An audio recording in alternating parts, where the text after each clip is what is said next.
Ian Bagley, a great NBA insider for SNY, he reported a couple of days ago that the Knicks are interested in Clint Capela. Obviously, they were interested in him during the offseason. They wanted to add him, but nothing materialized from that deal. But now, come the trade deadline, according to Bagley, Capela could be somebody to watch. Now, you might be thinking, why would the Knicks go after Capela? After all, isn't he a free agent after this season? His contract expires? You would be right.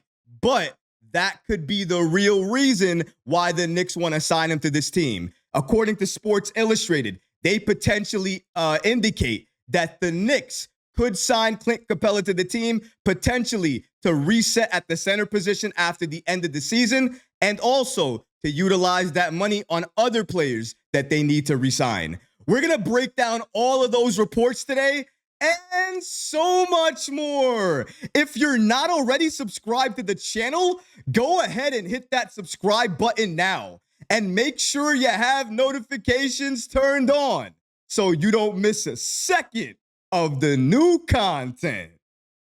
And now, let's get started.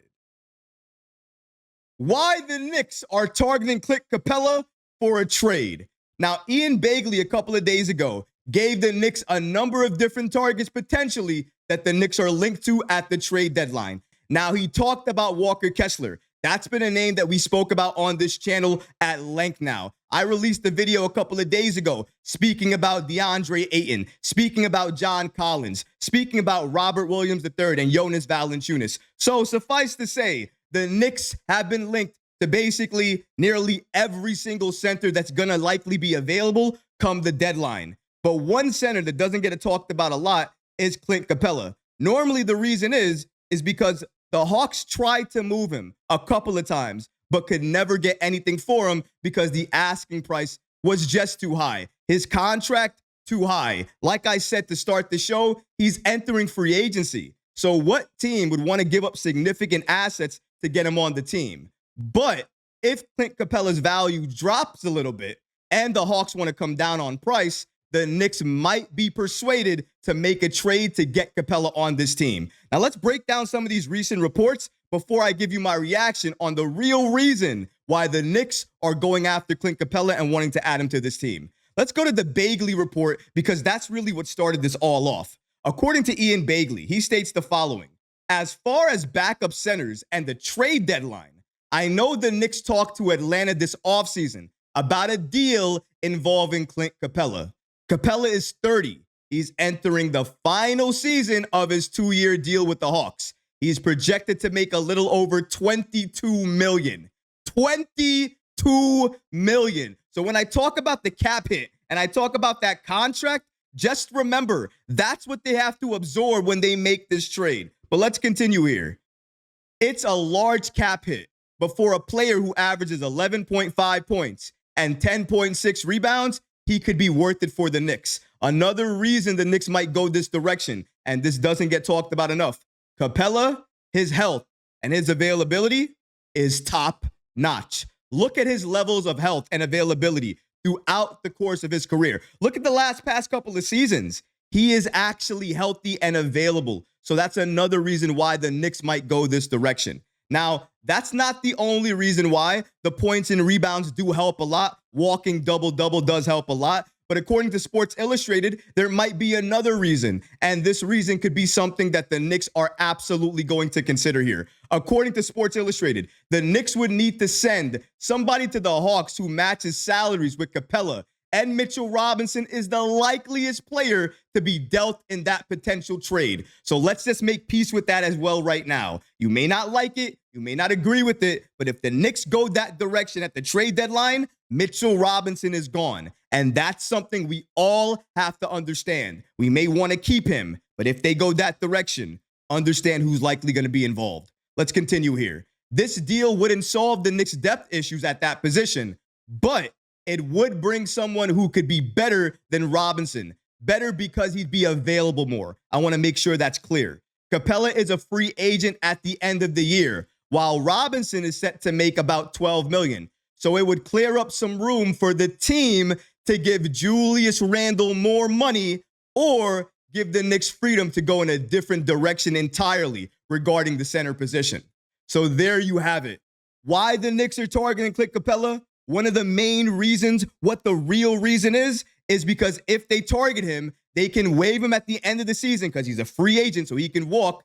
They get that money back. They can either give it to Randall so they can sign him to a longer deal to stay with this team, or they can reset at the center position and go out there and see who else they can add to this team. Maybe it's a Walker Kessler. Maybe it's a Jalen Duran. Maybe it's somebody else. But this is why the Knicks are potentially looking at targets like Clint Capela. And I would say anybody on the trade market at the deadline who is available that is maybe on a one-year deal or only has 1 year remaining on their contract, that's somebody to look at. If they're a center, you have to double down on them as well, too. So we talked about John Collins a couple of days ago. John Collins and his contract, 1 year left. Not as much per year as Capela, but still a lot. I don't know exactly what he would cost you, but likely Mitchell Robinson goes out in that deal. If Robinson goes out and you get somebody like Collins, again, a lot of people may not understand that move, but that move potentially could set the Knicks up for future moves after the season ends. And that's something to consider. Not to mention, Collins would be an upgrade on offense than Mitchell Robinson would be if he was traded to this team. Now, I'm not advocating for Collins. Don't get me wrong. I forgot he was on the team. I had to look it up. I was always talking about Kessler this, Kessler that. Forgot that my guy John Collins was there. And again, it's because of the trade that happened with the Hawks and everything that happened with that whole thing, them trying to avoid the second apron. But Collins is there, potentially is available. And if the cost is low enough and the Knicks don't hit on any other of their targets for trade, I can see them going after Collins. I can see them going after a number of free agents. But Clint Capela might make the most sense because if you're looking for a Robinson replacement and somebody who can remain healthy, Capela gives you that. He's going to rebound. He's going to block shots. He may not be the same on defense as Mitchell Robinson is, especially at this stage of his career. But under Tom Thibodeau, he would be lethal. And for the time we needed him for, he would at least be available so we could push it to the limit and see what we could do come the postseason. Because that move at the deadline, don't get it wrong. It might help us during the regular season, but that move is a move for the postseason if they make it. Because they would probably understand at that point how important the center position is for the Knicks, what they try to run, and who they're going to likely face come the playoffs. These are all planning moves from Leon Rose and this Knicks front office. They never do a move, and that's the only thing they have in mind. Anytime they make a move, they always have future moves in place, something that they can look to in case it doesn't work out. And that's what any smart GM would do. The reason we're a little bit shocked by it in terms of New York fans is because we haven't had a competent front office in my lifetime, besides when Leon Rose took over now. So it's okay to be shocked by it. But these are what competent front offices do. And Leon Rose is doing this. Clint Capela, John Collins, for maybe even Robert Williams III, Walker Kessler, Jalen Duran. All of these guys are potential targets linked to the Knicks. The only question is, will the Knicks want to trade for any of these guys? And will the cost be low enough for them to do so? Reality is, with Walker Kessler, I don't think so. With Jalen Duran, I don't think so. And for the cost of some of these other guys, Robert Williams III, for instance, the Knicks are not going to break the bank to trade for this guy. They're not going to make a bigger problem, by getting a backup to Mitchell Robinson, who's just as injury prone. That doesn't make sense. The Knicks are not in the business of creating more problems for themselves. Why would they do that? It benefits no one. So the Knicks are not in the business to do that. They are going to make the right moves and a smart move come the deadline. If you enjoyed these clips from the live show, be sure to subscribe to the channel and have notifications turned on so you don't miss any new episodes or when we go live. Thanks for watching, Knicks fans, and until next time, peace.